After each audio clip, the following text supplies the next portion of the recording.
Wahyu Gagak Emprit dalam simbol air kelapa telah diminum Ki Ageng Pemanahan. Pajang pun telah runtuh.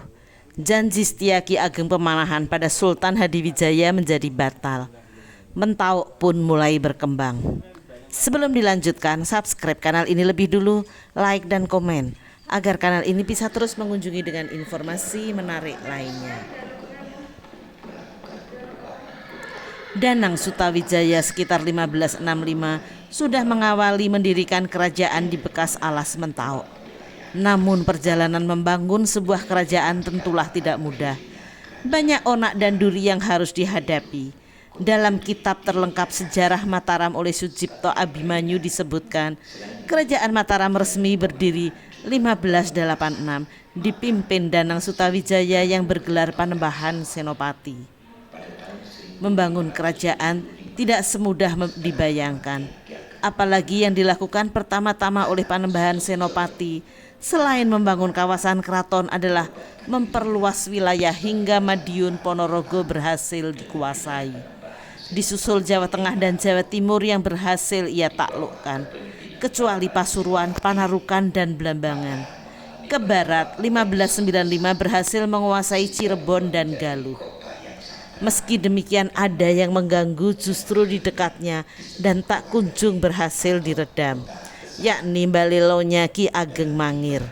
Untuk mengatasi ini, Panembahan Senopati yang telah banyak kehilangan tamtama mengganti strategi perangnya.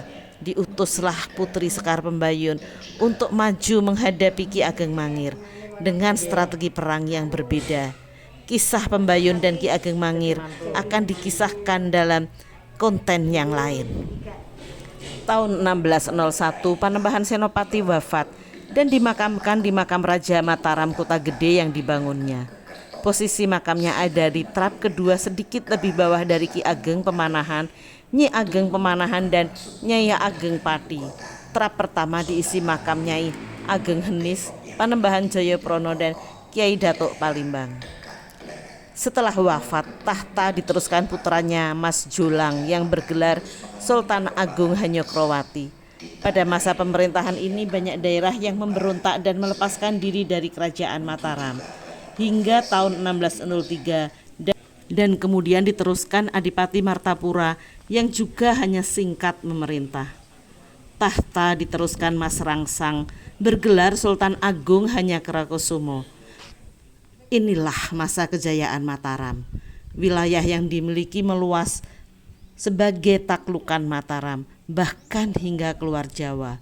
Sultan Agung menjadi Raja Mataram pertama yang berani melawan bahkan menyerbu Batavia yang mulai dikuasai Belanda. Pada masa inilah dikenal sosok perempuan pejuang, Nyimas Utari Sandijaya Ningsih, mata-mata Mataram yang bisa bebas keluar masuk ke dalam VOC dan akhirnya berhasil meracul dan membunuh Jan Pieter Sun Kun. Penyerangan Sultan Agung dilakukan 2 kali, 1628 dan 1629. Meski keduanya gagal, kalah dengan persenjataan Belanda.